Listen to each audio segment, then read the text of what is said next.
આજે આપણે બનાવવાના છીએ વેજીટેબલ પરોઠા। 2 ડુંગળી, 1 કેપ્સિકમ, 1 કોબીજ અને 1 ગાજર લીધું છે। આને આપણે છીણી લઈશું। મેં બધાને છીણી લીધું છે। તમે ચોપર બી યુઝ કરી શકો છો એમાં।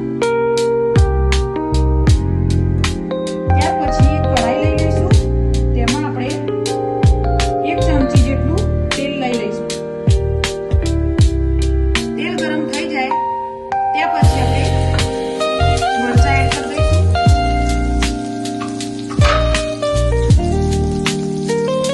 લીલું લસણ એડ કરી દઈશું।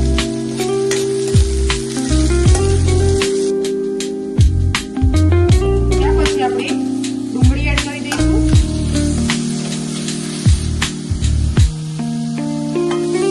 કોબીજ એડ કરી દઈશું।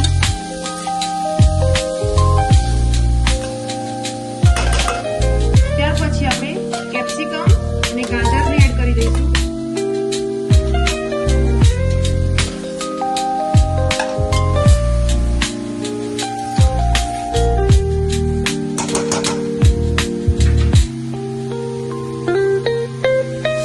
આપણે સ્વાદ પ્રમાણે મીઠું એડ કરીશું।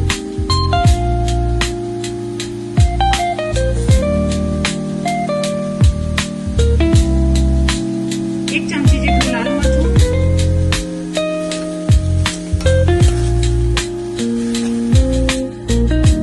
એક ચમચી જેટલો મેગી મસાલો અથવા પાસ્તા મસાલો યુઝ કરી શકો છો એમાં। 1 ચમચી જેટલો ગરમ મસાલો, 1 અડધી ચમચી જેટલો શેઝવાન ચટણી એડ કરીશું।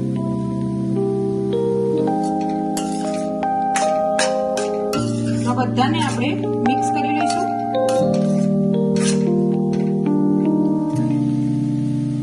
એક ચમચી ચાટ મસાલો,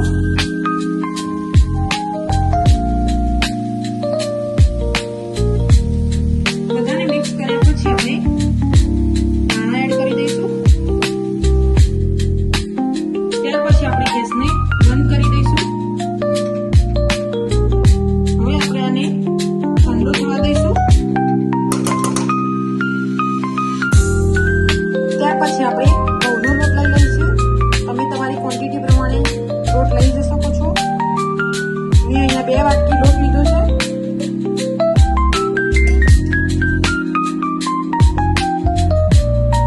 તેમાં આપણે થોડું તેલ એડ કરીશું। સ્વાદ પ્રમાણે મીઠું। આપણે લોટમાં તેલ વધારે એડ કરવાનું નથી।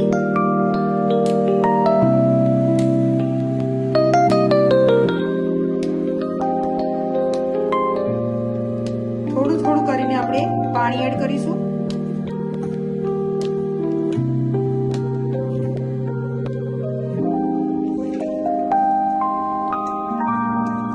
આપણો રોટલી જેવો લોટ નથી રાખવાનો અને એકદમ કાઠો પણ નથી કરવાનો। ત્યાર પછી આપણે થોડું તેલ લઈ લઈશું।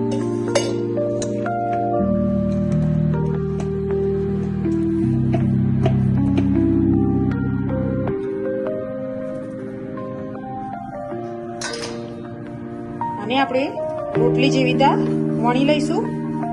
ત્યાર પછી આપણે 2 ચમચી જેટલો જે માવો બનાવ્યો હતો એ લઈ લઈશું। ત્યાર પછી આપણે માવાને આ રીતે કરી લેવાનું છે। પછી આ રીતે આપણે રોટલીને વાળી લેવાની છે।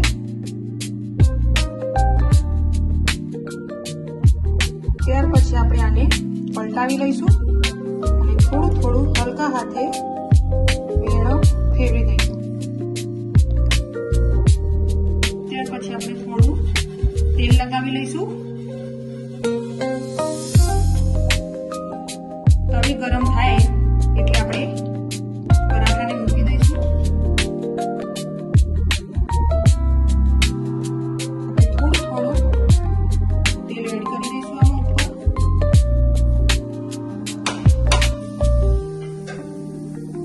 ત્યાર પછી આપણે પરોઠાને પલટાવી લઈશું. આપણો પરોઠો ચડી ગયો છે. હવે